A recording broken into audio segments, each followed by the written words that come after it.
Hello and welcome to my bedroom. My name is Neptune and I am your home studio on a budget guru. Today we are going to talk a little bit about Phantom Power, what it is, what it isn't, and what it can do for you.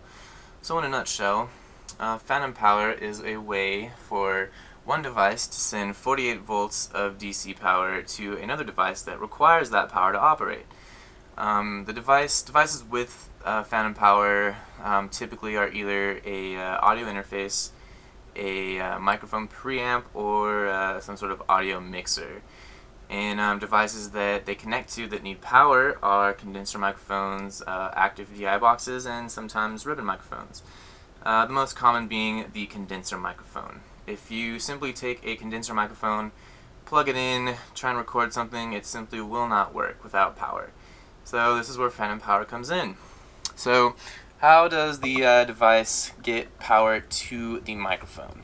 Well, being that your device is powered, usually plugged into the wall, and you turn the Phantom Power on, it sends the 48 volts to the input of that device, which you can plug a standard balanced 3-pin XLR cable into, and then that can lead into the output of your microphone, and the power actually travel along the cable to the mic and power it that way, which is pretty cool.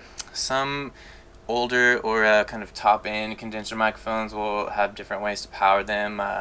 Some have an external battery box you can plug into a wall, or internal batteries or tubes, but most commonly they're going to need phantom power. Another thing to note is that dynamic microphones like the SM58 or 57, any kind of dynamic microphone does not need phantom power. So if you're recording with one of those, it's a good idea to leave the phantom power off. So yeah, what is the right way to use phantom power? Well, common mistakes people make are having your device, turning the phantom power on, and then plugging in your microphone. It seems logical enough, but it actually can damage your preamp or interface, because just plugging your mic in with the phantom power on, it'll send a kind of a spike through the chain and damage your phantom power or the device itself. So you're going to want to have your microphone plugged in already, which I've done here already, and then with the gain completely down, turn the phantom power on. And you can't really see, but it did jump the needle a little bit, but if you do it any other way, it'll send a much bigger signal through that can be damaging. So now that we have the phantom power on, sometimes I give it a few minutes, but it should work.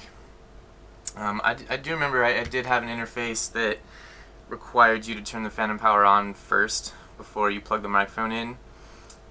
Some will just be that way, I suppose, so you're going to want to read the manual to see which it is, but more likely than not you're going to want to do it this way to not damage anything. So now the microphone should be working. You can turn the gain up, test the signal, getting a signal, so it's working. That's good. So you can record, do your session, and at the end of the day when you're done, there's a right and wrong way also to power down the phantom power.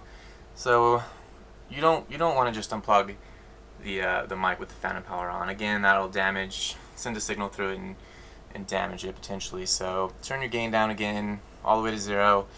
Remembering to make a note of where it was if you need to remember for future sessions or what have you. And leaving the microphone plugged in, go ahead and turn the phantom power off. Now you're going to want to wait for about a minute to give the power ample time to fully power down. And at that point you are free to unplug your microphone and you won't have damaged anything. So that's how phantom power works. It can vary from device to device how you turn it on and off. This one is a 2-channel preamp. Each side has its separate 48 volt phantom power button. So I just turn the button on or off. I can have them both on, both off, or one on, one off, on either side. I also have a mixer that on the rear panel, right next to the on and off switch, there's the phantom power on and off switch.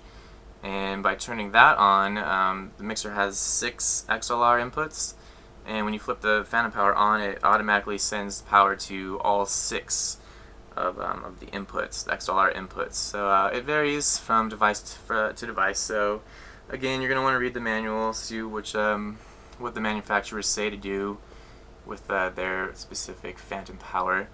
But in a nutshell, that's how it works, that's how you use it, and try and experiment with it, but don't blow anything up.